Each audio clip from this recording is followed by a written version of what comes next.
Hello friends, വളരെ ഇമോഷൻസിലൂടെ കടന്നു വന്ന ഒരു മോർണിംഗ് ആണ്. ഞാൻ റിസൈൻ ചെയ്തിട്ട് ഇതിപ്പോൾ സെക്കൻഡ് വീക്കാണ്. രാവിലെ തന്നെ ഇച്ചാന് ഡ്യൂട്ടി കൊണ്ടുപോകാനുള്ള ഫുഡ് ഉണ്ടാക്കാനായിട്ട് എഴുന്നേറ്റു. ഞാൻ കൂടെ കിടന്നില്ലെങ്കിൽ എൻ്റെ മോൻ ഉറങ്ങില്ല.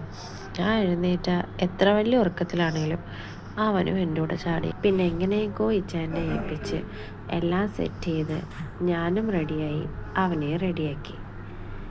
ഞാൻ വോട്ട് ചെയ്യാൻ പോവുകയാണ്. എൻ്റെ വോട്ട് അങ്ങ് എൻ്റെ സ്ഥലത്ത്. പോരുന്ന വഴി ഇച്ചാനും ഇച്ചാൻ്റെ വോട്ട് രേഖപ്പെടുത്തിയിരുന്നു. ഡ്യൂട്ടിക്ക് പോകുന്ന വഴി എൻ്റെ വീട്ടിലാക്കിയേക്കാനെന്നും പറഞ്ഞാണ് ഞാൻ ജോബിനെ കൊണ്ട് വണ്ടി കയറിയത്. എൻ്റെ വീട്ടിലാണെങ്കിൽ ആരുമില്ല. എവിടേക്ക് പോയെന്ന് പറഞ്ഞാലും നമുക്ക് നമ്മുടെ വീട്ടിൽ കിട്ടുന്ന കെയറോ ഫ്രീഡമോ ലൈഫോ നമ്മുടെ പേരൻസിൽ നിന്ന് കിട്ടുന്ന ഒന്നും വേറെ എവിടെയും നമുക്ക് കിട്ടില്ല. വീട്ടിലോട്ടുള്ള വഴികളിൽ ഒരുപാട് നേരവും ഞാൻ എൻ്റെ ഹൃദയം നുറങ്ങുന്ന വേദനയെ മനസ്സിലാക്കിയിരുന്നു. എൻ്റെ മകൻ്റെ കുട്ടികളികളും കുസൃതികളും കണ്ടപ്പോഴാണ് ഞാൻ മനസ്സിലാക്കിയത്, ഇനി ഒരിക്കലും തിരിച്ചു കിട്ടാത്ത എൻ്റെയും എൻ്റെ അബിയുടെയും ഒരു ബാല്യകാലം.